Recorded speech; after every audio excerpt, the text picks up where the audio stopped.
Welcome to the Deep Dive. Today, we're taking a journey back in time using Geert Mac's book, The Watchmen, as our guide, That's right. We're looking specifically at the U.S. in the 1930s and 40s. focusing on that really quite remarkable partnership between Franklin Delano Roosevelt and Harry Hopkins. Hmm. And for you, our listener, if you're aiming to get up to speed quickly but thoroughly, our goal here is to pull out those, well, surprising facts and key insights from this really pivotal time without getting lost in the weeds. And Giltmack is such a great writer for this because he doesn't just recount history, he connects it. He has this knack for weaving the big picture with, personal details. He really does. It makes the past feel very present. Yeah, and you see these unexpected echoes across time. So what actually got Max started on this book, I gather it was a curiosity about Harry Hopkins himself. It was, yes. Hopkins is maybe less of a household name than FDR. And Mack was asking this fundamental question. The U.S. faced a crisis just as bad as Europe's in the 30s, so, why didn't it fall into the same extremes? That's the core question. And while he was writing, Mack apparently found all these, well, almost uncanny parallels between then and now. Really? Yeah, he mentions a quote from Martha Gellhorn, the journalist. Oh, right. She lived through it. And she warned that democracy doesn't always get overthrown violently. Sometimes it just erodes through complacency, inaction. Wow. That does sound familiar, doesn't It it? feels very relevant today, yes. Okay, so let's dive into that context. The Great Depression, it kicks off, 1929? Triggered by a bank failure in Austria, of all places. That's right, an Austrian bank failure that had this massive global ripple effect, and it hit the United States incredibly hard. The scale was just immense, wasn't it? Almost unimaginable. Banks were collapsing everywhere, poverty was widespread, unemployment shot up to, well, figures suggest around 25%. A quarter of the workforce. Just staggering. It really reshaped society. And the initial response, economically speaking, was very much looking inward. Yes, protectionism became the strategy. The Smoot-Hawley tariff is the famous example. Pushing import taxes up to, 60%? An astonishing 60%. And, you hear echoes of that today with recent trade tensions, like the 30% tariffs on Chinese goods. It shows how these policies, meant to protect domestic industry, can really backfire globally. Exactly. And it wasn't just tariffs. Countries started engaging in competitive devaluations. Explain that a bit. Beggar thy neighbor policies. Essentially, yeah. Countries deliberately lowered their currency's value to make their exports cheaper, trying to grab a bigger slice of the shrinking international market. But at everyone else's expense. Precisely. It just breeds distrust and instability. Now, what I find both fascinating and, frankly, a bit scary is that even in the U.S. during this crisis, authoritarian ideas had some appeal. Oh, absolutely. You have prominent figures, people like Charles Lindbergh. The famous pilot? Right. He visited Hermann Goering, apparently admired German industry. Even someone like Henry Ford expressed certain, well, positive views about the supposed efficiency of those regimes. It really shows how fragile democracy can feel when things get really tough. It really does. And it highlights this crucial moment, this decision point. Because despite all that pressure, despite the seeming appeal of quick authoritarian fixes, Roosevelt held firm on democracy. he made a conscious choice. It wasn't a given. The U.S. could have gone a very different way. Okay, let's jump to March 1933, Roosevelt's inauguration. Uh-huh. And that line, everyone knows it. The only thing we have to fear is fear itself. Such a powerful message for a nation gripped by despair. Absolutely.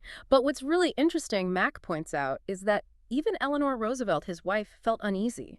Really? Why? She saw the immense power he suddenly held over this desperate population, and she actually confided her fear that maybe, just maybe, the country could be tempted towards dictatorship. Wow, that really puts you right there in that moment of uncertainty. It was on a knife edge. And how were Americans viewing the dictators in Europe at that point? It's quite revealing. Mack suggests Hitler was often dismissed as, well, an idiot. Yeah. Whereas Mussolini, he was seen with a bit more interest. Maybe because the crisis felt so urgent, the desire for any strong leader made someone like him seem perhaps more compelling to some. That says a lot about how crisis can warp perceptions. It certainly does. This really was one of those sliding doors moments in history. What we know now wasn't inevitable. But Roosevelt had an edge, didn't he? He knew Europe. A significant advantage. He's familiar with Germany, spoke some German. Crucially, he'd listened to Hitler's speeches on shortwave radio. And he read Mein Kampf. Exactly. So he understood the danger. He saw this toxic mix of modern military potential and that aggressive ideology, perhaps more clearly than others did early on. And that understanding must have fed directly into the New Deal. Absolutely. The New Deal wasn't just about fixing the economy. It was also a strategic defense against the rise of fascism globally. Yeah. Strengthen America from within. Make it less vulnerable to those extremist ideas. Precisely. And a key part of that, driven heavily by Harry Hopkins, was the focus on jobs, employment projects. Not just giving money, but creating work. Yes. The philosophy was about restoring dignity, giving people purpose, not just a handout. That's a crucial insight. Tackling economic hardship effectively is also a powerful way to counter social unrest. And these weren't just make-work projects, were they? Not at all. We're talking massive infrastructure development.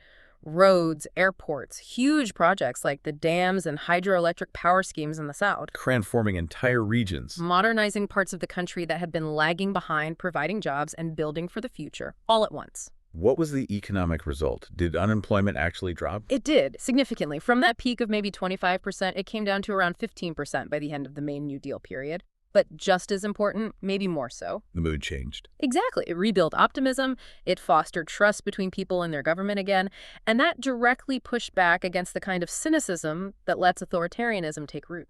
That psychological shift is key. So in a way, the U.S. was an early adopter of social democracy. You could certainly argue that. And those ideas, the principles behind the New Deal, definitely influenced post-war Europe.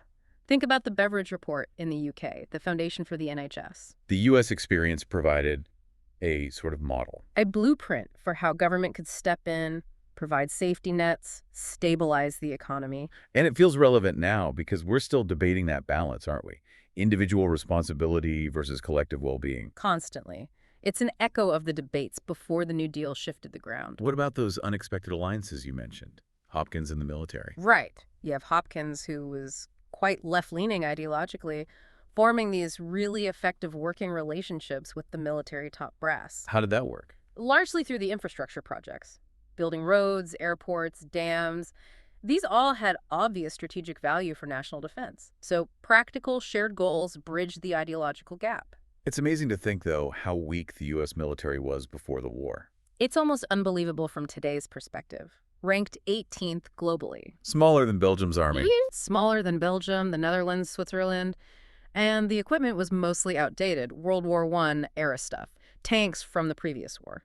So that incredible buildup for World War II. That astonishing mobilization, turning the economy into the arsenal of democracy.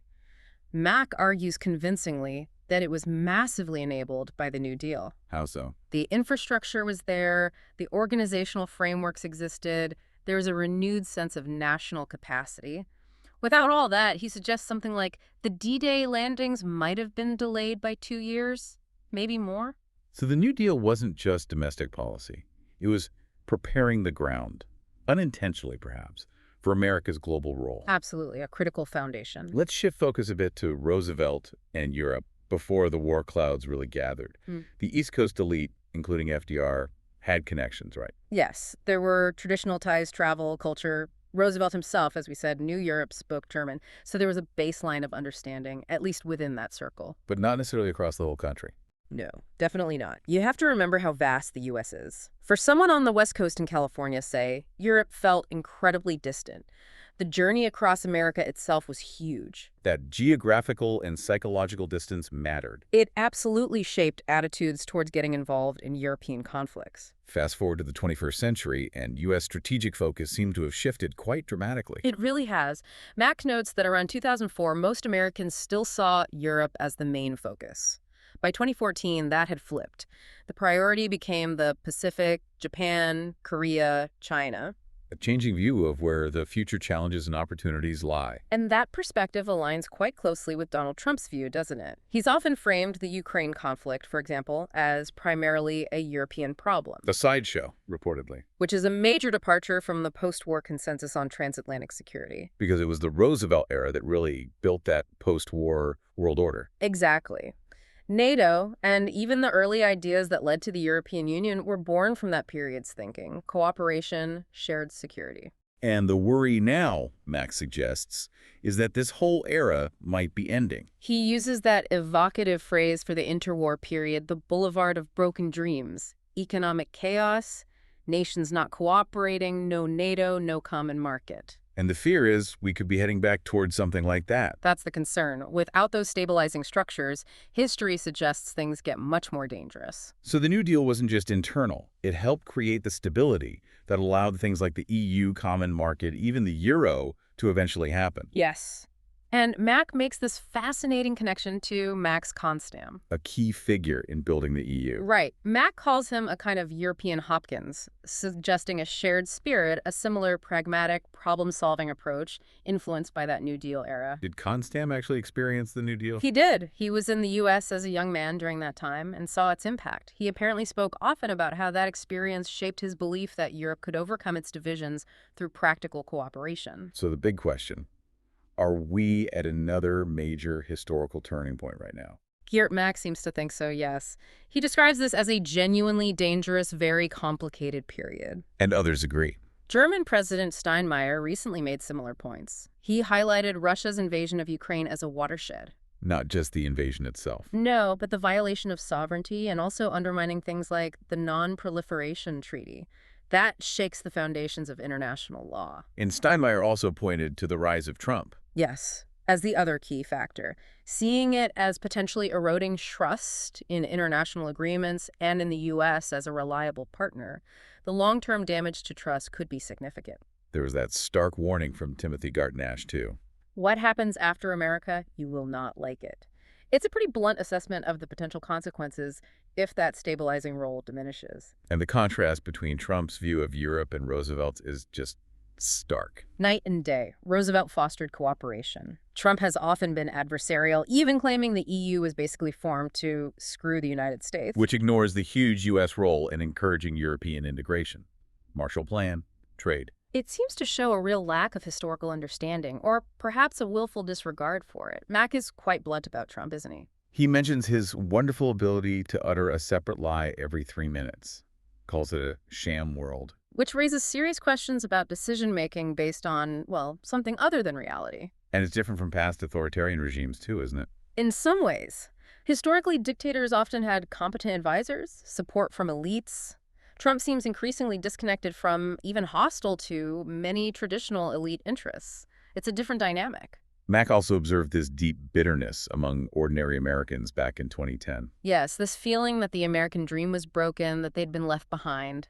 And that makes people vulnerable to blaming outsiders, whether it's immigrants or, decadent Europe. Which brings us to a listener question from Jap Gruder.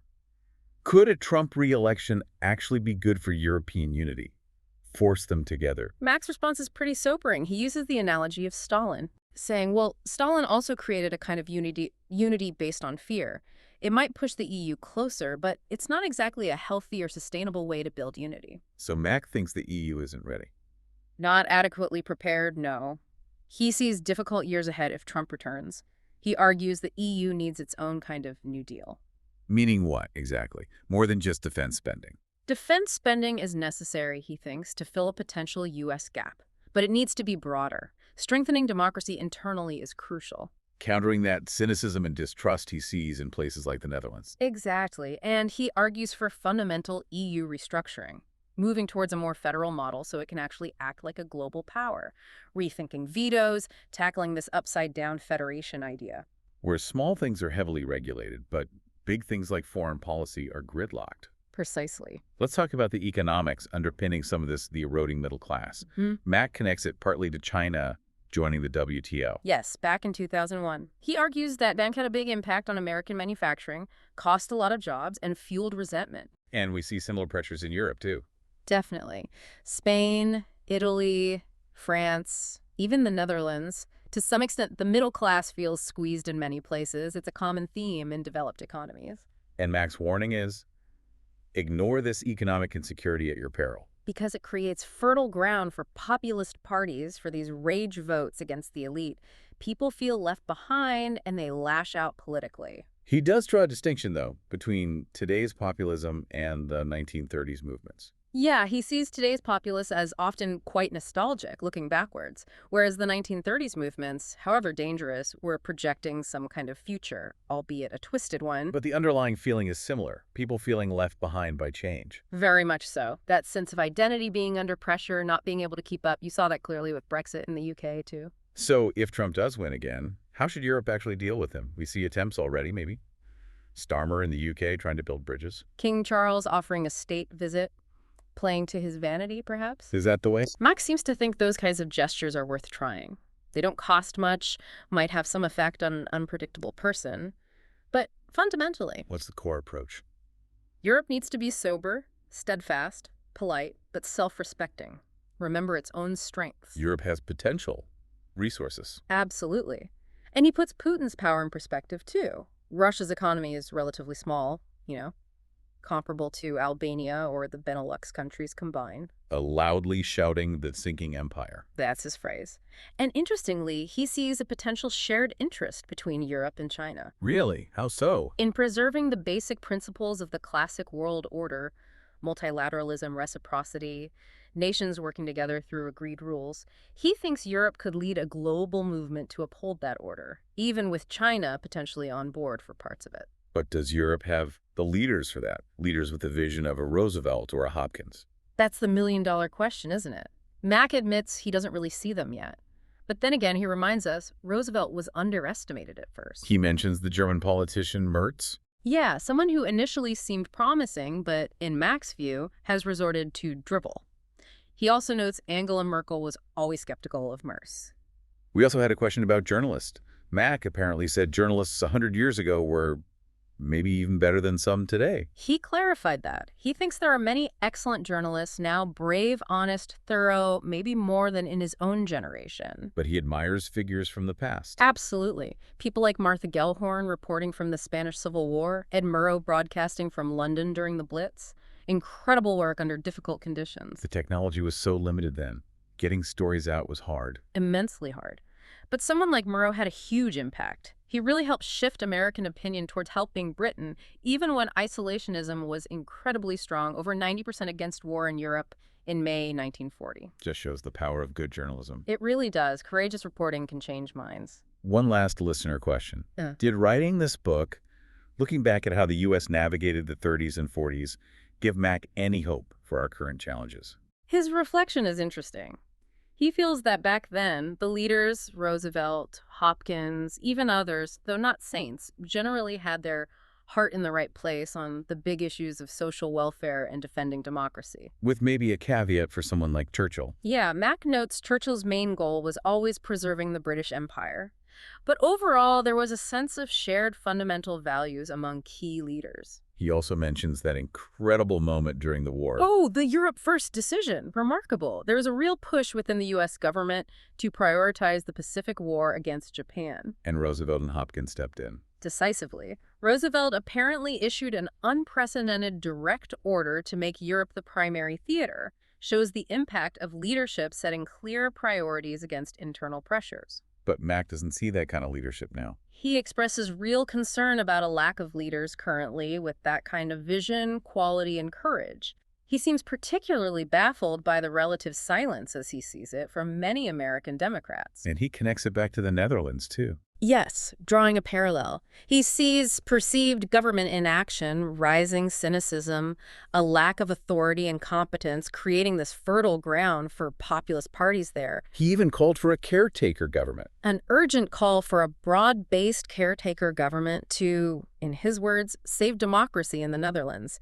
It shows his level of concern. So, wrapping this up, these historical parallels between the 1930s and today are quite sobering, aren't they? They really are. It highlights these critical moments where societies face fundamental choices about their direction. And it makes you think about our own time, the choices we face now, and, well, what role each of us might play in the outcome. Absolutely. Food for thought. We definitely want to hear your thoughts on this. What parallels struck you? Do you see things differently? Let us know in the comments on YouTube. And yes, please keep the snack suggestions coming for Aaron Jan. Healthy or otherwise. We'll be back soon with another deep dive. Thanks for joining us.